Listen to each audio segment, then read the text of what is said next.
নমস্কার, আপনারা কেমন আছেন? আশা করছি সকলে ভালো আছেন। আমার আরেকটি নতুন ভিডিওতে আপনাদের স্বাগত জানাই। জেনে নিন কী করে ঘরোয়া জিনিস দিয়ে নান পরোটা বানাবেন। যদি ভিডিওটি ভালো লাগে তাহলে ভিডিওটিকে লাইক, কমেন্ট, শেয়ার করবেন ও চ্যানেলটিকে সাবস্ক্রাইব করবেন। প্রথমে নান পরোটা বানাতে আমি 3 কাপ আটা নিলাম। আপনারা এখানে ময়দাও নিতে পারেন। এরপরে পরিমাণ মতো লবণ নেবেন ও সামান্য পরিমাণ এখানটায় একটু চিনি দিয়ে দেবেন, যেন জিনিসটা একটু মিষ্টি মিষ্টি হয়। এরপরে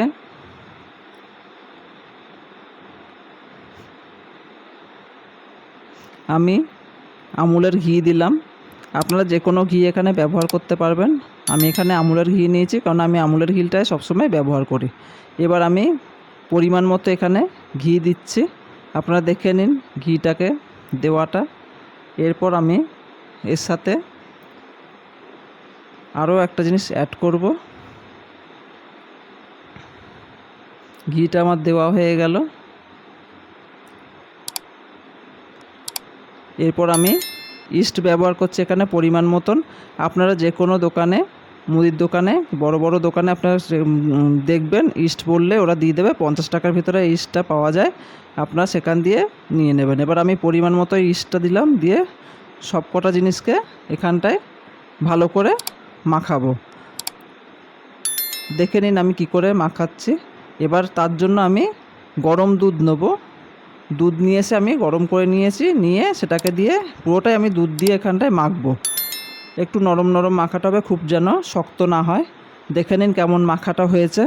এরপরে আমি কি করব, এরপরে সাদা তেল, অনেকটা সাদা তেল নেব, নিয়ে এটার মধ্যে দিয়ে দেবো। আমি যখন এইটার মধ্যে সাদা তেলটা ওপর থেকে দিয়ে দেবো, সাদা তেলটা দেখবেন পুরোটাই টেনে নেবে। এরপর আমি ভালো করে মাখলাম। দেখলেন তো এটা যখন ফেপে গেছে, ইস্ট দেওয়ার জন্য ফেপে গিয়ে এটা ভালো রকম ফুলে গেছিলো।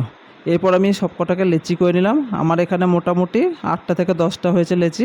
ছোট সাইজের আমি বেলেছি এটাকে। আমি অল্প অল্প তেল দিয়ে বেলেছি। বেলার পরে শুকনো তাওয়ার মধ্যে আমি এটাকে এপিট ওপিট করে উল্টে নেব। দেখে নিন আমি কিভাবে উল্টে করছি। এখানে ভাজার সময় আমি তেল ব্যবহার করিনি। আপনারা ইচ্ছা করে সাদা তেল কিংবা ঘি এটার মধ্যে ব্যবহার করতে পারেন। আগের ভিডিওটিতে আমি যে চিকেন কোরমা করেছিলাম, আমি তাতে এই নান পরোটাটা তার মধ্যে সার্ভ করেছিলাম।